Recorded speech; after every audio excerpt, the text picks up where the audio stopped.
Hi, I'm Ken Frier, Chief Investment Officer of Atlas Capital Advisors. This video on hedge fund investing is part of a series that we call Alternative Investing Reality Check. Many investors believe that alternatives are a good way to both raise returns and increase diversification in their investment portfolios. As we show in this series, on average, alternatives have not achieved those objectives, at least over the last decade.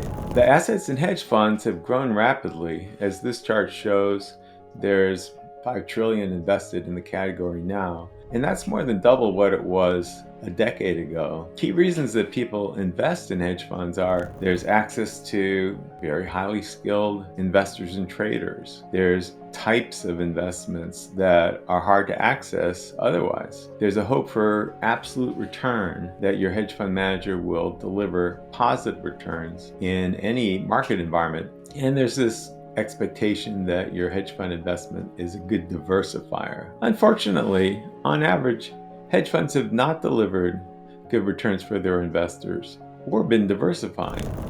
This chart shows the cumulative return of the Credit Suisse Hedge Fund Index in blue. The green line shows what you could have obtained with a simple strategy of having 35% of your portfolio in the S&P 500 index and 65% in cash. That 35-65 mix would have had the same risk as the hedge fund index, but it would have delivered a 1.2% per year higher rate of return. Moreover, if we move to this view where we look at the trailing one-year returns of the hedge fund index and compare them to the trailing one-year returns of our 35% S&P 500, 65% cash portfolio, we can see that they're practically the same. The correlation of these two lines is 0.8, so that's close to being perfectly correlated. Based on these charts, it looks like, on average, hedge fund investing has been an inefficient, low return way to take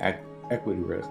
Now that's the average across all hedge funds, and there's a lot of equity long short. And of course there are categories within hedge funds that might not be as highly correlated to equities. On average, it's a way of taking equity risk, but not making very much from it. Because hedge funds embed equity risk, they have not achieved absolute returns.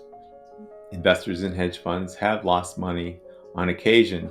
And as this chart shows, the largest drawdowns for hedge fund investors have typically happened when you would least like them to happen, when stock markets are going down as well. The high fees charged by hedge fund managers are an obstacle to the category generating favorable returns. So the long-term return, the hedge fund index, has been 4.5%, at least for the last decade. If a hedge fund manager charges a typical fee structure of 1.5% of assets and 15% of investment income, that means that a gross return of 7% would have been required to achieve the 4.5% net return. In other words, more than 1/3 of the gross return is kept by the manager in the form of fees. Many people, particularly private investors, invest in hedge funds via funds of funds, which take another layer of fees. If you remove a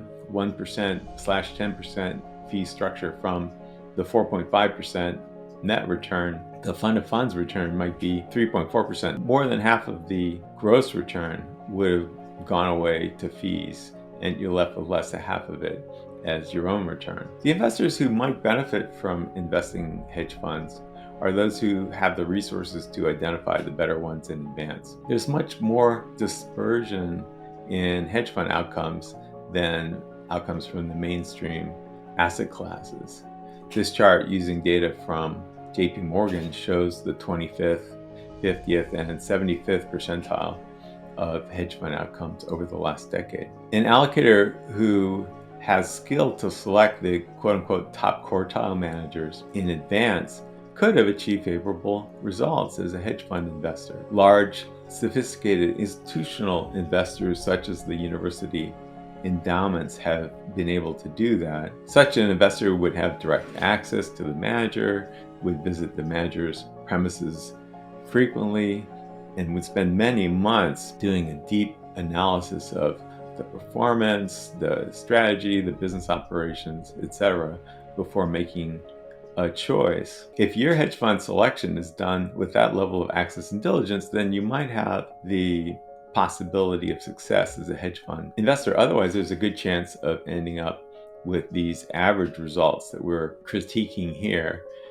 with the drawbacks described in our video. So to summarize the points we're making here, hedge funds on average have not really been diversifying. They're not really absolute return. On average, they've generated a relatively low return relative to the risk being taken. That is a worse relationship of return to risk than the stock market. In part, this is because the fees take a significant portion of the gross return. And finally, success in hedge fund investing requires organizational capabilities and access that are a scarce resource. Rather than a potentially fruitless effort to improve investment outcomes through alternative investing, at Atlas Capital, we believe the emphasis should be on well-constructed portfolios of liquid asset classes implemented at the lowest possible cost. Thank you for listening. You may find more research about alternative investments on our website, atlasca.com. You may also email us at info@atlasca.com.